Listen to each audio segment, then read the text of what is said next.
تمہید۔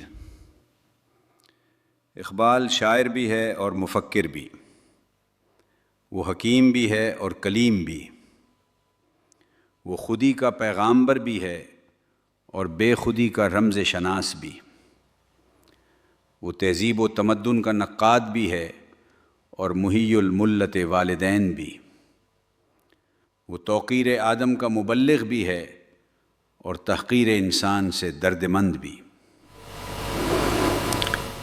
اس کے کلام میں فکر و ذکر ہم آغوش ہیں اور خبر و نظر آئینہ ہیں یک دگر۔ ایسے ہماگیر دل و دماغ کے مالک اور صاحب عرفان و وجدان کے افکار اور تاثیرات کا تجزیہ اور اس پر تنقید کوئی آسان کام نہیں۔ اس نے زیادہ تر شعر ہی کو ذریعہ اظہار بنایا، کیونکہ فطرت نے اس کو اسی حیثیت سے تلمیذ الرحمن بنایا تھا۔ کسی بڑے شاعر کے کلام میں سے ایک مربوط نظریہ حیات و کائنات کو اخذ کرنا ایک دشوار ہے۔ شاعری منطق کی پابند نہیں ہوتی، اور شاعر کا کام استدلالی حیثیت سے کسی نظام فلسفہ کو پیش کرنا نہیں ہوتا۔ اقبال نے نثر میں اپنے افکار کو بہت کم پیش کیا ہے۔ اس کی وجہ یہ تھی کہ اس کا فکر کبھی جذبے سے خالی نہیں ہوتا تھا، اور حقیقت میں وہ اسرار حیات کو نثری استدلال میں پیش کرنے کا قائل ہی نہ تھا۔ وہ رازی اور بو علی کا مداح نہ تھا، اس کے پیش نظر ہمیشہ رومی جیسا عارف رہتا تھا جس کے فکر کا ساز بے سوز نہ تھا۔ اس فرق کو اقبال نے لاتعداد اشعار میں نمایاں کرنے کی کوشش کی ہے۔ فقط اس قطعے سے بھی یہ فرق و تضاد واضح ہو جاتا ہے۔ بو علی اندر غبار ناقہ، گم دست رومی پردہ محمل گرفت، حق اگر سوزے ندارو حکمت است شعر میں گردت جو سوز از دل گرفت۔ نثری تقید و تشریح میں فکر اقبال کو پیش کرنے والا کبھی اس کے ساتھ پورا انصاف نہیں کر سکتا۔ گوئٹے نے کیا خوب کہا ہے کہ زندگی تو ایک ہرا بھرا درخت ہے، لیکن اس کے متعلق نظریات برگ خزاں کی طرح زرد ہوتے ہیں۔ مضمون کو خشکی سے بچانے کی ایک ہی ترکیب ہو سکتی ہے کہ ہر موضوع کے متعلق اقبال کے اشعار بکثرت پیش کر دیے جائیں، اور نثر کی تشریح اور تنقید کے رشتے میں ان انمول موتیوں کو پرو دیا جائے۔ مالا میں دھاگا موتیوں کے مقابلے میں بے قیمت اور بے حیثیت ہوتا ہے، لیکن ایک بڑی خدمت انجام دیتا ہے۔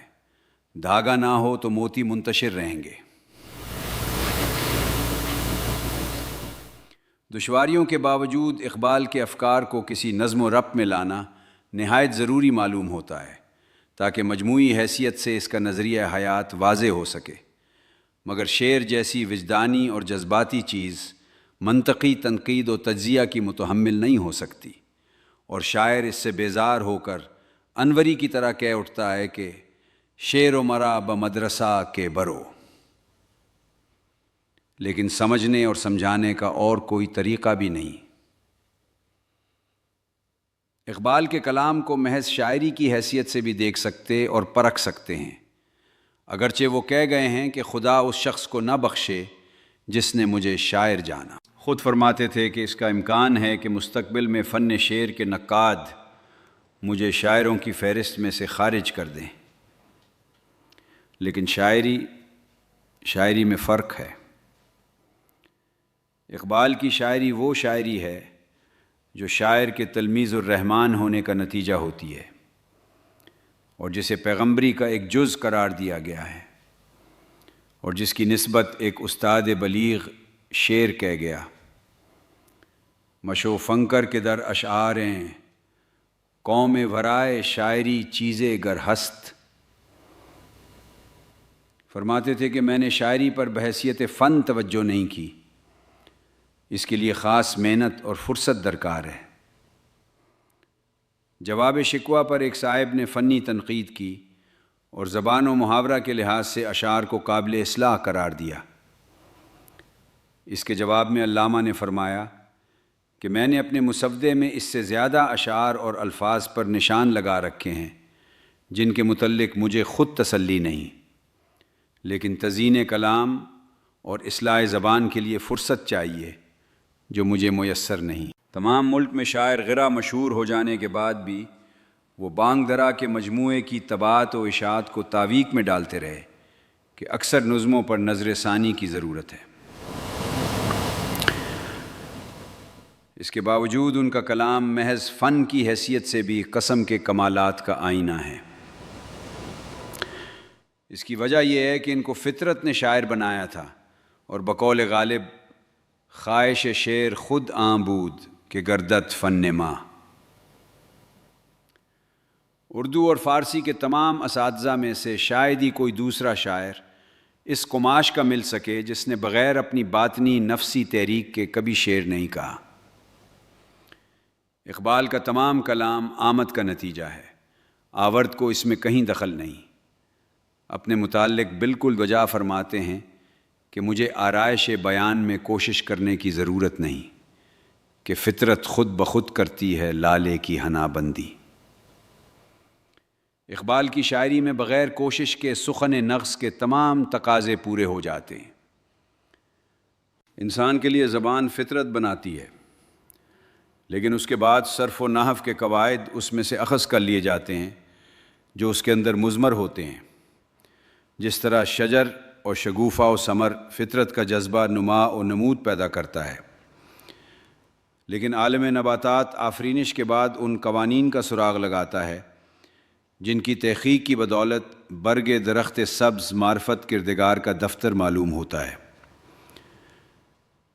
ایک متشاعر کے کلام میں صنعت مقدم ہوتی ہے اور آفرینش شعر مؤخر، لیکن تلمیذ الرحمن شاعر کے ہاں معاملہ اس کے برعکس ہوتا ہے۔ شعر اپنی موزونی اور جمال کے ساتھ بے تکلف طبیعت میں ابھرتا ہے۔ اس کے بعد نقاد شعر دیکھتا ہے کہ اس میں خود بخود لطیف صنعتیں پیدا ہو گئی ہیں۔ بڑے سے بڑا قادر الکام شاعر جس کا مجموعہ کلام اقبال کے برابر ہو، نہ تو خود اس کا دعویٰ کر سکتا ہے اور نہ کوئی نقاد اس کا مدعی ہو سکتا ہے کہ اس کے کلام میں کہیں کوئی خامی نظر نہیں آتی۔ گر سخن اعجاز باشد بے بلند و پست نیست، درید بیضا ہما انگشتہا یک دست نیست۔ غالب بھی اگرچہ فطرت کا بنایا ہوا شاعر تھا، لیکن وہ اپنے شعر کو فنی لحاظ سے کامل اور رفتہ و شستہ بنانے کی کوشش کرتا تھا۔ اس کے باوجود اس کے مختصر مجموعہ اردو میں ناقدوں اور شرح نویسوں نے زبان اور محاورے کی بے شمار خامیوں پر انگشت اعتراض دری ہے۔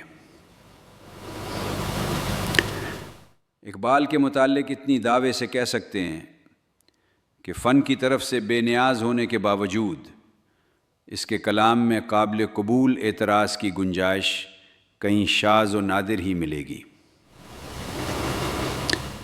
علامہ اقبال کے احتجاج کے باوجود یہ ناممکن ہے کہ بحیثیت شاعر ان پر نظر نہ ڈالی جائے، لیکن شعر اقبال بحیثیت فن اقبال کے فلسفہ حیات سے ایک الگ اور مستقل موضوع ہے۔